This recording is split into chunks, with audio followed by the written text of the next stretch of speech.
Quel impact cela a-t-il eu sur la couverture médiatique de la guerre? Eh bien, les chefs du CAP et vos politiciens vous ont ménagé, vous, les Américains. Comment ça, complice? Bah, ils vous font croire que vous êtes une nation conquérante avec une armée invincible. Votre machine de guerre est lourde, mais ce pays est bien épargné.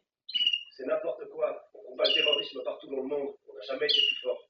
Tu es du Connecticut. Tu habites un des endroits les plus riches, les plus paisibles et les plus sûrs du monde. Mon peuple, comme le reste du monde, vient d'un endroit qui sait ce que c'est que la douleur, la souffrance, la violence et la mort. Tu veux dire que les Perses et les Africains ressentent la douleur différemment de nous? Ce que je veux dire, c'est que la souffrance et la mort, c'est leur lot quotidien à ces gens-là. Ce qui n'est pas votre cas, vous jouissez d'un certain confort, c'est un problème économique. Les pauvres afro-américains, n'ont pas une vie paisible. Nous partageons que les souffrances. Je dois reconnaître que la plupart des Américains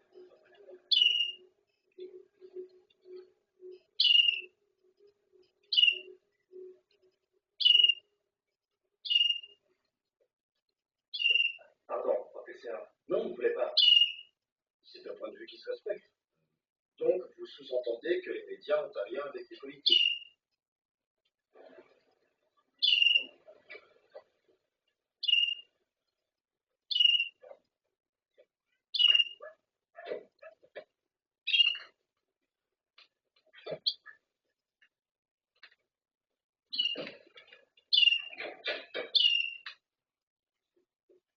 Et toi? Bonjour, monsieur Lerner. Votre femme me fait un café. Ah, très bien.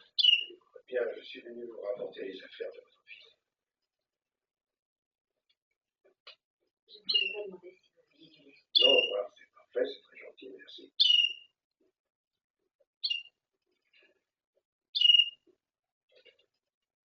Nous progressons. On a établi qu'il y avait un pare-buffle sur le 4x4. D'où vous venez ça? L'autopsie nous a donné cette indication.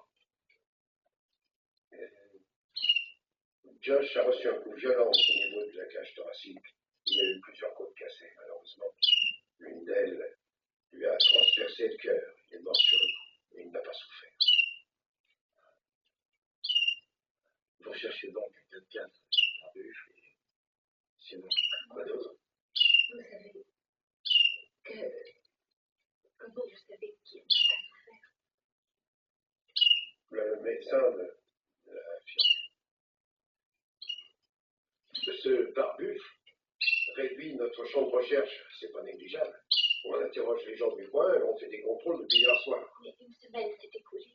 Oui, justement. Beaucoup de gens ont des habitudes et on espère que quelqu'un dans cette trajet habituel empruntera à nouveau ce chemin et aura des informations à nous donner. Mais vous n'avez rien. Il a peut-être quitté l'État. Vous allez aussi contacter les autorités de l'État voisin. Vous lui mettez la main dessus, quel est le risque? Il sera poursuivi et condamné selon la loi. Condamné à quoi? Eh bien, en fonction des circonstances, il peut en prendre 10 ans.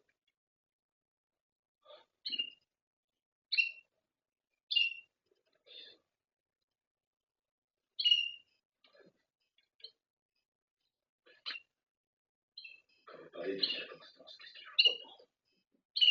Eh bien, il y a certains critères qui entrent en ligne de compte et le juge s'appréciera avant de donner sa sentence. Il y a différents facteurs qui interviennent dans un cas pareil. Sergent, combien de chauffeurs vous arrêtez? Je n'en sais rien, monsieur Norder, mais je peux m'enseigner.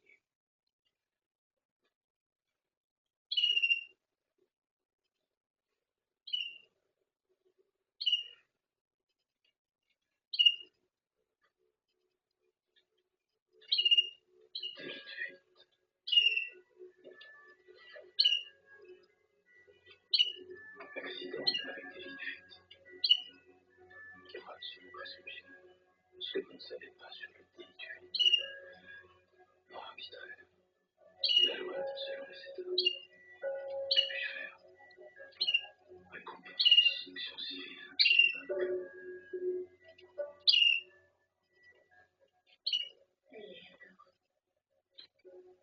D'après ce qui est expliqué ici, pour l'ego seulement, je ne sais pas très bien ce que ça veut dire.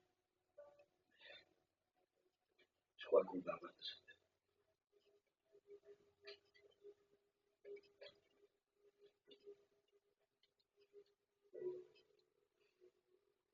tu t'arrêteras pour faire des courses demain. Ouais. Il faut que tu sortes de la maison, chérie. C'est trop dur. Tout le temps.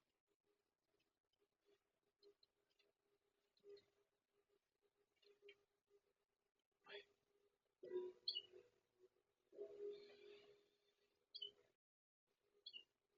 On va dormir. Oui. Oui.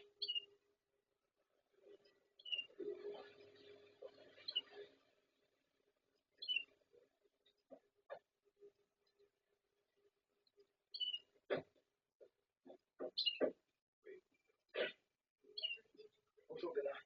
J'ai des messages? Ouais. Ouais. Tu as une minute. Ouais.